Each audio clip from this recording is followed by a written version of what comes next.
Setelah lewat hari Sabat, Maria Magdalena dan Maria ibu Yakobus serta Salome membeli rempah-rempah untuk pergi ke kubur dan meminyaki Yesus. Dan pagi-pagi benar pada hari pertama minggu itu, setelah matahari terbit, pergilah mereka ke kubur. Mereka berkata seorang kepada yang lain, "Siapa yang akan menggulingkan batu itu bagi kita dari pintu kubur?" Tetapi ketika mereka melihat dari dekat, tampaklah batu yang memang sangat besar itu sudah terguling. Lalu mereka masuk ke dalam kubur, dan mereka melihat seorang muda yang memakai jubah putih duduk di sebelah kanan. Mereka pun sangat terkejut. Tetapi orang muda itu berkata kepada mereka, "Jangan takut. Kamu mencari Yesus orang Nazaret yang disalibkan itu. Ia telah bangkit.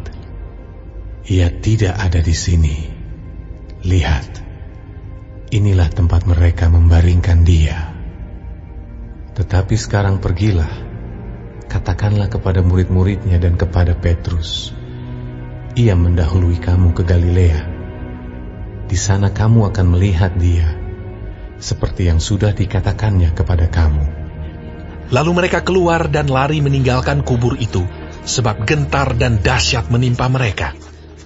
Mereka tidak mengatakan apa-apa kepada siapapun juga karena takut. Dengan singkat mereka sampaikan semua pesan itu kepada Petrus dan teman-temannya. Sesudah itu, Yesus sendiri dengan perantaraan murid-muridnya memberitakan dari timur ke barat berita yang kudus dan tak terbinasakan tentang keselamatan yang kekal itu. Setelah Yesus bangkit pagi-pagi pada hari pertama minggu itu, ia mula-mula menampakkan dirinya kepada Maria Magdalena. Daripadanya, Yesus pernah mengusir 7 setan. Lalu perempuan itu pergi memberitahukannya kepada mereka yang selalu mengiringi Yesus dan yang pada waktu itu sedang berkabung dan menangis. Tetapi ketika mereka mendengar bahwa Yesus hidup dan telah dilihat olehnya, mereka tidak percaya. Sesudah itu, ia menampakkan diri dalam rupa yang lain kepada 2 orang dari mereka, ketika keduanya dalam perjalanan keluar kota. Lalu kembalilah mereka dan memberitahukannya kepada teman-teman yang lain. Tetapi kepada mereka pun, teman-teman itu tidak percaya. Akhirnya ia menampakkan diri kepada ke-11 orang itu ketika mereka sedang makan. Dan ia mencela ketidakpercayaan dan kedegilan hati mereka, oleh karena mereka tidak percaya kepada orang-orang yang telah melihat dia sesudah kebangkitannya. Lalu ia berkata kepada mereka, "Pergilah ke seluruh dunia, beritakanlah Injil kepada segala makhluk.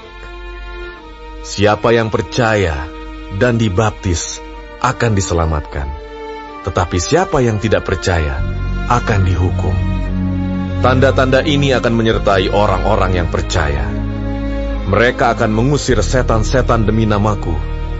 Mereka akan berbicara dalam bahasa-bahasa yang baru bagi mereka. Mereka akan memegang ular, dan sekalipun mereka minum racun maut, mereka tidak akan mendapat celaka. Mereka akan meletakkan tangannya atas orang sakit, dan orang itu akan sembuh." Sesudah Tuhan Yesus berbicara demikian kepada mereka, terangkatlah ia ke sorga, lalu duduk di sebelah kanan Allah. Mereka pun pergilah memberitakan Injil ke segala penjuru, dan Tuhan turut bekerja dan meneguhkan firman itu dengan tanda-tanda yang menyertainya.